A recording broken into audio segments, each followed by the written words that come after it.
Welcome to Reddit Bedtime Stories, where I read Reddit's most interesting stories in a calm voice, so you can relax, unwind, and drift off to sleep. Before we begin, leave a like and subscribe to the channel. Let's begin. My mom's virginity talk was more of a threat than advice, so when I turned 16, I knew the talk was coming. Not from school, not from my friends, from my mom. She didn't sit me down gently with diagrams and soft music. Nah. She barged into my room one evening, arms folded, with the energy of a Nollywood principal. She said, "Don't let any boy touch you. If he says he loves you, tell him to go and love his mother. If you open your legs, your future will disappear like airtime credit." I blinked. That was it. That was the talk. She didn't explain biology. She explained consequences. Dramatic, movie-style consequences. Pregnancy will come faster than your exam results. Your dreams will pack their bags and leave you. The wild part. It worked. Fear had me walking like I was carrying holy water. Now I'm older and we laugh about it. But at the time, I was convinced boys were agents of destiny destruction. Driveway drama, better than anything on Netflix. Last night around 8 p.m., I thought I heard a raccoon wrestling a garbage truck outside. Nope. I peeked through my blinds and see my neighbor's grown son, full-grown adult, sitting in the middle of the driveway like he's auditioning for Romeo and Juliet, Suburban Edition. He's rocking back and forth, screaming to the heavens, "You never cared. You never listened. What's the point of me being here?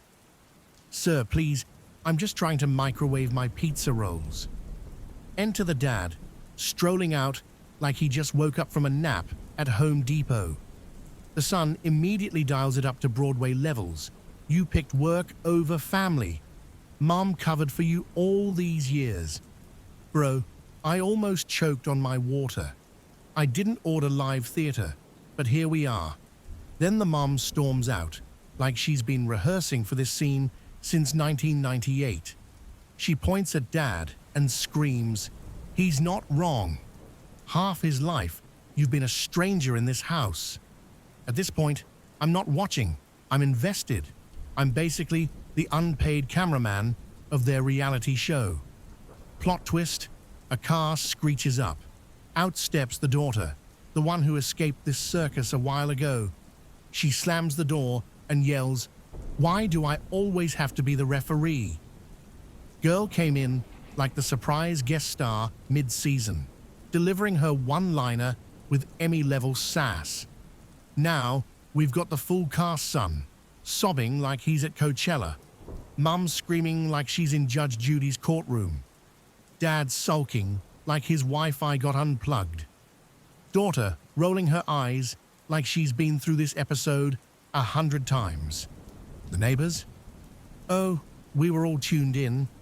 Across the street, some dude had binoculars. Another family pulled out lawn chairs. I half expected someone to start selling popcorn. The finale, the son drops the mic with, "This is the first time you've listened to me in years, and it's because I collapsed in the driveway." Silence. Dead silence. Mom cries. Dad storms off. Daughter hugs him. Scene. Cut.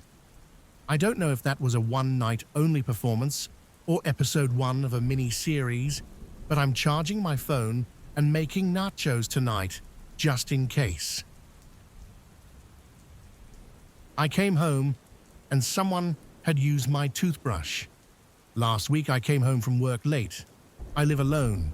Small studio, nothing fancy.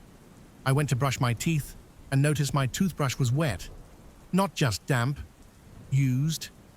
I stared at it for a while, trying to remember if I brushed earlier and forgot. I hadn't. I'd just gotten home. I even smelled it. Minty. Fresh. Creeped out I threw it out and bought a new one the next day. That was the first thing. 2 days later, I noticed the shower mat was damp when I came home. Then the coffee pot was half full one morning, when I know I didn't make any. Little things, just enough to make me doubt myself. I started locking my bedroom door at night, even though I was already locking the front. I'm not paranoid, just cautious. But last night, around 2:30 a.m., I woke up to the sound of movement. Very soft. Bare feet on the floor. A soft creak. Then it stopped. I stayed frozen in bed, listening for maybe an hour, heart pounding. Eventually, I passed out. This morning, I found the bedroom door unlocked. I know I locked it, but that's not the worst part. There's a picture on my fridge. It's me and some friends at a wedding. Has been there for years. Today, I'm not in it. Everyone else is there. Same photo, same fridge magnet, just no me. I texted my buddy who took it, asked him to send me the original. He just replied, "You're not in that one, man. You didn't come to the wedding. Remember? I did. I gave a toast. Right?" The midnight proposal. We weren't the Instagram type. No couple goals, no matching outfits, no fancy dates. Just two souls that somehow felt at home in each other. Our love grew in shared silence, late-night gist, and the comfort of being completely unfiltered. One random night, I was tired, hair scattered in my wrapper and bonnet, lying like a log. He tapped me gently and asked, "Are you hungry?" I nodded half asleep. Minutes later, I smelled Indomie, not just any kind. The kind he made specially for me. Soft noodles, suya spice, boiled egg cut perfectly, and just enough pepper to remind you you're alive. He brought it on a plastic tray with sachet water and 2 spoons, one for me, one for him. We sat on the floor, TV volume low, knees touching. I took the first bite and moaned, "Perfect." He smiled. Then he reached into his hoodie pocket and pulled out the tiniest, most beautiful ring I'd ever seen.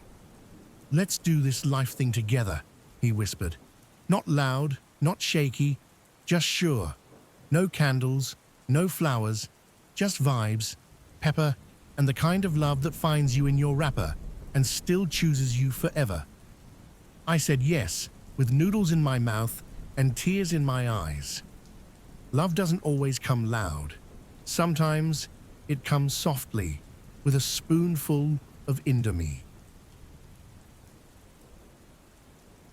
When my ex and I tried to stay friends, so my ex and I decided we'd be mature adults and stay friends.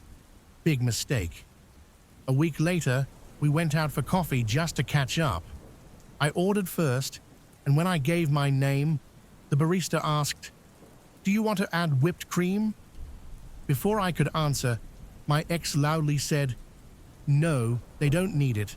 They're already extra enough." The barista laughed. The entire cafe laughed, and I just stood there, holding my dignity in one hand and a plain latte in the other. That was the last time we tried being friends. I tried to impress my date by pretending to know about wine and ended up drinking vinegar. This happened last year when I agreed to go on a first date at a small Italian restaurant that looked way fancier than I expected. White tablecloths, candlelight, a guy in a vest handing out menus like we were in a movie. I showed up in sneakers. We sit down, and the waiter hands me the wine list.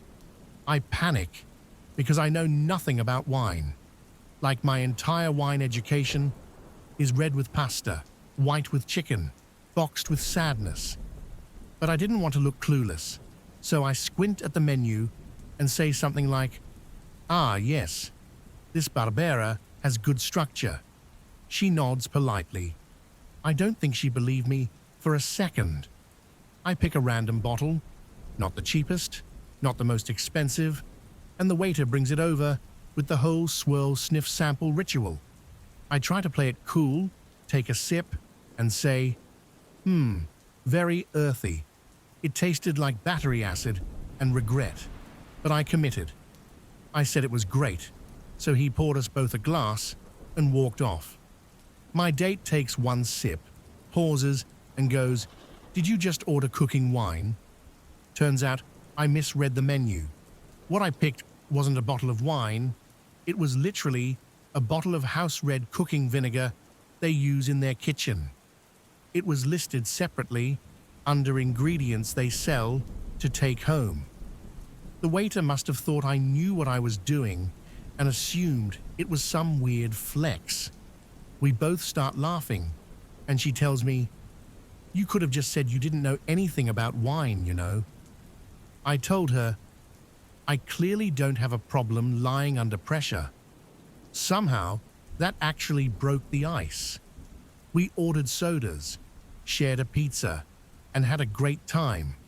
We never went on a second date, but every time I smell vinegar now, I feel emotionally judged. I accidentally joined a college lecture, and everyone thought I was brilliant.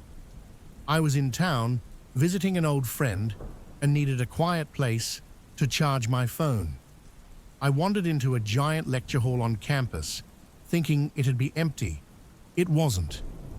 The professor walked in and started an economics lesson, no time to escape, so I just blended in. 30 minutes in, the professor pointed at me. Panic set in. Not wanting to look suspicious, I blurted out, "Supply and demand?" He paused, nodded, and continued. The whole class stared like I'd said something profound. After class, a few students actually invited me to join their study group. I didn't say I've never taken the class yet. They all seemed impressed. I left pretending to be some deep thinker in a hoodie, while I was just trying not to get caught charging my phone. I tried to look cool in front of my crush and broke a chair instead. So last week, my crush was hanging out at a friend's place, and I decided this was my moment to be smooth. I walked in, leaned back on a chair like I was in some kind of rom-com, and said, well, fancy seeing you here." Except the chair wasn't built for that kind of confidence. It snapped, not gently, not slowly. Full collapse. 1 second I'm James Bond. The next I'm a turtle on my back with half a chair leg poking me in the ribs. The room went dead silent for about 3 seconds. Then everyone, including my crush, burst out laughing. Long story short, I did not get the girl, but I did earn a new nickname, Chairman. The day my neighbor learned I own speakers too, I swear my neighbor thinks he's DJ Khaled or something. Every night around 3 in the morning, boom, boom, boom through the walls. I asked him nicely twice. He promised he'd turn it down. Spoiler, he did not. So one night, I snapped. At 6 a.m., when he was finally asleep, I dragged my old speakers right up against the wall and blasted the Thomas the Tank Engine theme on loop, full volume. Did it for like 20 minutes until I heard banging on the wall. Then silence. The best part? The next night, he came over and asked if I could keep it down in the mornings. I just looked at him like, "Yeah, no problem, man." Guess who's been sleeping like a baby ever since?